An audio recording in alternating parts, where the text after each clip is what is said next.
of the Opposition, Kemi. Thank you, Mr. Speaker. Divisions between Ukraine and the US only serve Vladimir Putin. President Zelensky is right to try and rebuild his relationship with President Trump. He is keeping a cool head under very difficult circumstances, and I was glad to see President Trump receive his letter positively. What is the Prime Minister doing to help rebuild their relationship after a challenging week? Minister. Well, she's absolutely right that we need to do everything we can to ensure that the US, Europe and Ukraine are working together on lasting peace. And I'm doing everything I can to play my part in that, in regular contact with all of the key players at the moment, including talking to President Zelensky yesterday afternoon. Mr. Speaker, I thank the Prime Minister for that answer.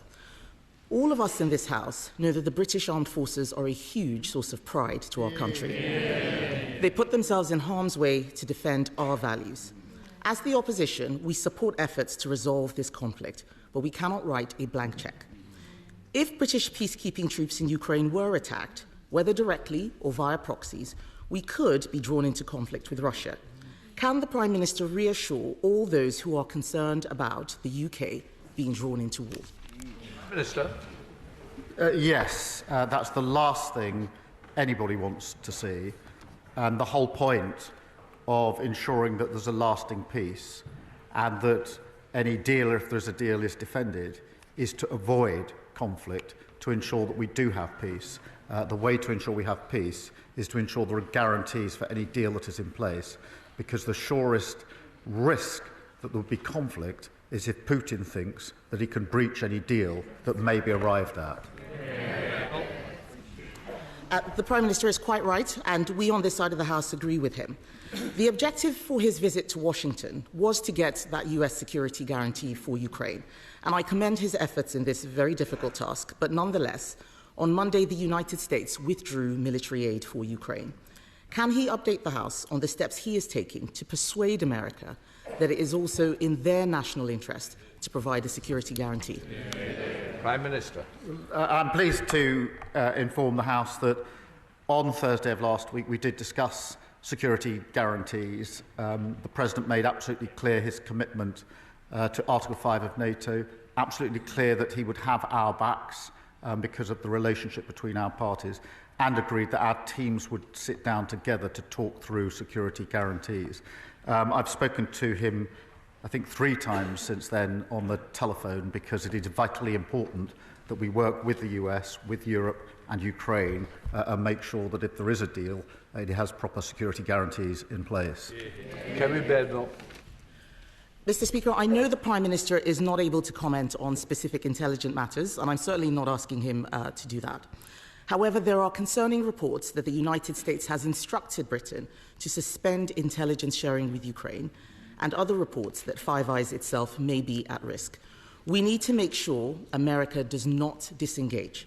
There are some in this House who argue Europe should go it alone.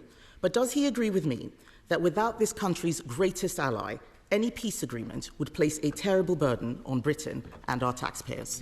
Prime Minister. Well, I do agree with her wholeheartedly, and that's why in the debate we had just 2 days ago, I've always been clear that we need to ensure that the US, the UK, Europe and Ukraine are working together, but we must not choose between the US and Europe. We never have historically, and we're not going to do so now. Thank you, Mr. Speaker. I thank the Prime Minister for his comments on that. He will know that it is not just the security situation that worries people. They are also concerned about trade wars and the economic impact of tariffs, like those levelled on Canada and Mexico yesterday. The best way to avoid America putting tariffs on Britain is to reach agreement on a US trade deal. Following the Prime Minister's trip to Washington, have talks on a UK-US trade deal begun? Prime Minister. Well, I was pleased in the meeting I had last week that we did discuss an economic deal and agreed that our teams would indeed sit down rapidly to talk through an economic deal, and that is what they're doing, because, as she rightly says, that is far better than getting drawn into conflict in relation to tariffs. Thank you, Mr. Speaker. I'm glad the Prime Minister has confirmed that those talks have started. People across our country are worried. They're worried about national security. They're worried about whether we can equip our military fast enough. They are worried about whether we will deploy troops in Ukraine and whether we will be able to keep the peace.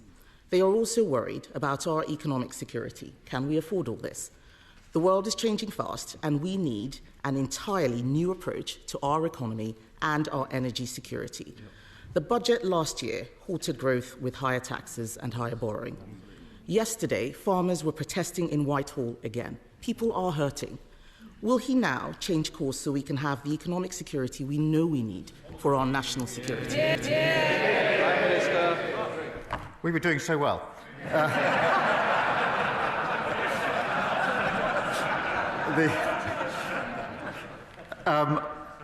What we inherited was insecurity in our economy. We inherited a £22 billion black hole, and we have now turned that around. We've got the highest investment coming into our economy. We've got wages higher than prices. Got 3 times interest rates have been cut. That's the difference between stability with Labour and instability with the party opposite.